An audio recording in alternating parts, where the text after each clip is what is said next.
In this video, we're going to take a look at modeling the torso of our character. So I'm going to go ahead and close some of these other boxes off on the side.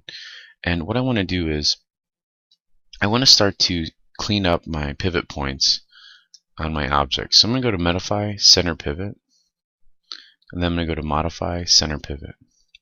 Now before I begin modeling, I want to go ahead and put both of these guys on their own display layer so that I can hide them or make them invisible or what have you.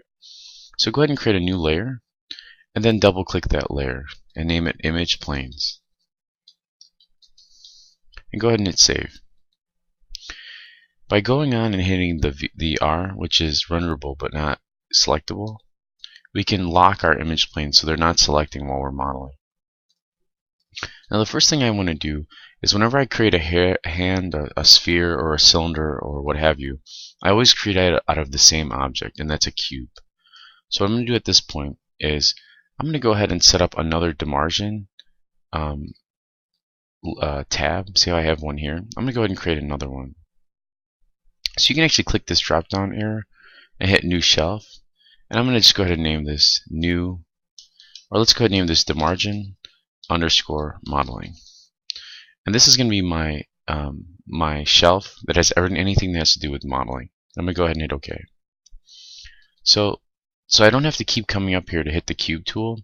I'm going to go to Create Polygon Primitives, and I'm going to hold Control and Shift and click on Cube.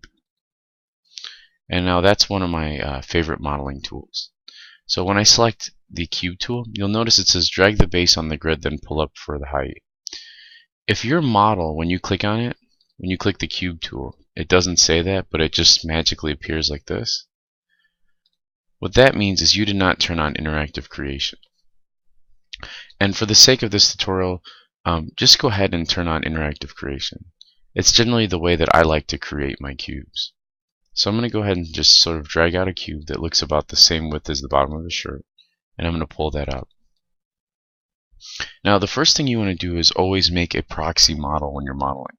So this is an extremely low resolution version of your character, and it's more for the very beginning of the production timeline. I was lucky enough to be a lead character artist on a few projects, and the designers and the programmers are always looking for a very simple, perfectly sized character that you can hand off to them before you refine it. Many times art directors or art leads want to see the model, a simple proxy model, before the finished refined one, so they can make changes at the concept level or what have you. So we're going to go ahead and make a sphere out of this cube for his torso. So I'm going to hold Shift here, and I'm going to right click on the cube, and I'm going to go down to Smooth. What's nice about that is it divides the sphere exactly in half. So I'm going to go to my front view, and I'm going to position the edge of my line here right on top of the model. Now if you look at this model, what I want to do is I want to sort of look into the future of how I'm going to use this model. So the top base here is going to be the base of his neck. This edge here is going to be his clavicle. This is going to be the center point of his body, and this is going to be the bottom of his shirt. So with that in mind, I don't want to have to consistently tweak between both sides of the model. So I'm just going to right click, go down to Face Mode, select half the model, and delete it. I'm going to right click again, go to Object Mode, and select this half. And then I'm going to go to Create. I'm going to go to Edit, and I'm going to go down to Duplicate Special.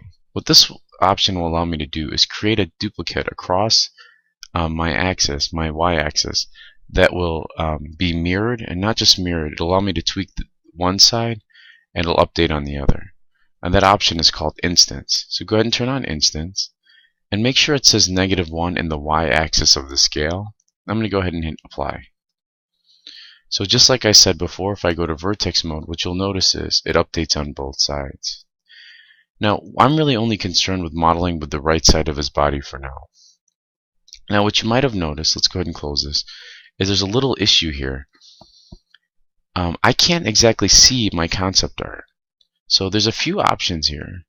There's X-ray active components. There's X-ray mode, which will allow me to see through all of them. And then there's X-ray joint. We're going to look at X-ray joint when we go to rig our character. But for now, let's just go into X-ray mode. So I'm going to right click, go to vertex mode. I'm going to highlight these top verts here, hit the R, which is my scale tool, and flatten this out. Then I'm going to hit W and move this up. And then I'm going to hit R, scale this down a little bit, move it in. And again, I'm being very conscious of where this is. And then hit E, and just to sort of give me a base for a neck. If it appears too big, which it is, because remember, we're just trying to get this little area here, hit R again, scale it down, and just sort of repeat those steps until you get this vertice lined up with his neck. Let's do that one more time.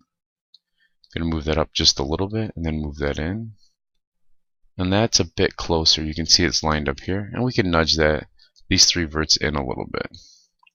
Okay. I'm going to just line this up with the base of his arm. Oops. We really just want to select these verts on the side. And notice how I'm drawing a big marquee here. I'm going to select these guys here. I'm going to hit R. Scale this down. Let's pull... it's snapping because I forgot to turn off preserve UVs. So let's pull this down a little bit. I'm going to pull this vert out to the side. For now, I'm going to try to keep this as straight as possible. Alright, let's go to our perspective view to sort of see how that looks. You'll notice from the side view it looks kind of wonky. So I'm going to go ahead and go to my side view. Right click, go to object mode, select this entire model, hit W, and then just on my Z axis kind of move it forward. Just sort of lining it up with the base of the neck. Right click, go to vertex mode, dragging those front verts, pulling them in. And I'm sort of seeing this invisible line that runs from behind his back all the way forward. I'm going to pull this shirt this way. Okay. And I'm going to pull this vert down just a little bit to kind of create that nice curvature in the shirt. Let's kind of pull this back. I want to make sure that I'm consistently round. Alright, let's go to the perspective view and take a look at that. Doesn't look bad. So that concludes the video on modeling his torso. What we'll do next in the next video is we're going to take a look at modeling his pants.